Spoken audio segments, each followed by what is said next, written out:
অবিশ্বাস্য লাগলেও দুনিয়াতে এখনো কিছু সৎ মানুষ আছে যাদের জন্য পৃথিবীটা এখন পর্যন্ত বসবাসযোগ্য আছে।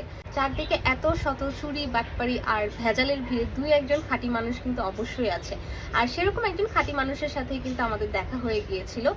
ঘটনাটা ঘটেছে গতকালকে রাতে। হাজবেন্ড তার এক বন্ধু বা বড় ভাইয়ের সাথে দেখা করতে গতকালকে রাতে মিরপুর স্টেডিয়ামে যায়। তো সেখানে আড্ডা টাড্ডা দিয়ে রাতে সে চলেও আসে বাসায়।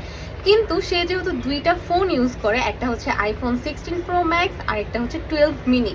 আর ইম্পর্টেন্ট বিষয় হচ্ছে 12 মিনিটা কিন্তু ওর বিজনেসের কাজে ইউজ করা হয় পুরোপুরি, মানে ওখানে ওর সব রকমের কলস ডকুমেন্টস সব কিছু আছে। কিন্তু ও সেই 12 মিনিটাই গতকালকে রাতে মানে ওর পকেট থেকে কোনোভাবে পড়ে যায় স্টেডিয়ামের মধ্যে, সেখানেই ফেলে দিয়ে বাসায় চলে আসে। আর বাসায় আসার পরও যেহেতু রাতে আর তেমন একটু লেট করেও বাসায় এসেছে আর ফোন টোন চেক করা হয়নি তেমন ভাবে, তো আমাদের কোনো আইডিয়াই ছিল না যে আমাদের ফোন হারিয়ে গেছে। তো সকালবেলা আমার নাম্বারে ওই ফোন থেকে মানে ছোট ফোন থেকে একটা কল আসে।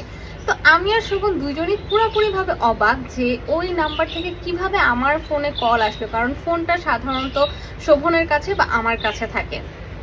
তো যাই হোক, তখন গিয়ে আমাদের হুশ হয়েছে যে আমাদের ফোন হারিয়ে গেছে, ছোট ফোন তো বাসায় নাই। যে আঙ্কেল শোভনের এই ফোনটা খুঁজে পান তিনি হচ্ছে মিরপুর স্টেডিয়ামের 4 নম্বর গেটের অপোজিটে মুন্স গ্যালারি নামের একটা শোরুম আছে, তার পাশে চায়ের দোকানে বসেন, মানে চা দোকানদার মামা এই ফোনটা খুঁজে পান।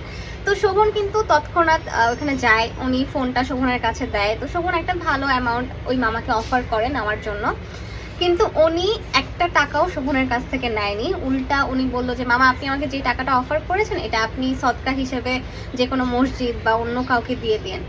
আমি আসলে ঘটনাটা বলতে গিয়ে আমার লিটারালি গুজবাম্পস। দোকানদার মামা হয়তো বা আমাদের সোসাইটির চোখে উচ্চ পদস্থ কোনো মানুষ না, তবে সে কিন্তু প্রকৃত শিক্ষায় শিক্ষিত একজন মানুষ, আর সেজন্যই কিন্তু আজকে এরকম একটা কাজ সে করতে পেরেছে। আর এই মামাকে আমার মন থেকে সালাম, মন থেকে স্যালুট। আর আপনারা যদি কেউ মিরপুর স্টেডিয়ামের আশেপাশে থাকেন তাহলে অবশ্যই ওনার দোকানে এক কাপ চা হলেও খাবেন। উনি তো আমাদের কাছ থেকে কোনো রকম সাহায্য বা সহযোগিতা নিতে চাননি।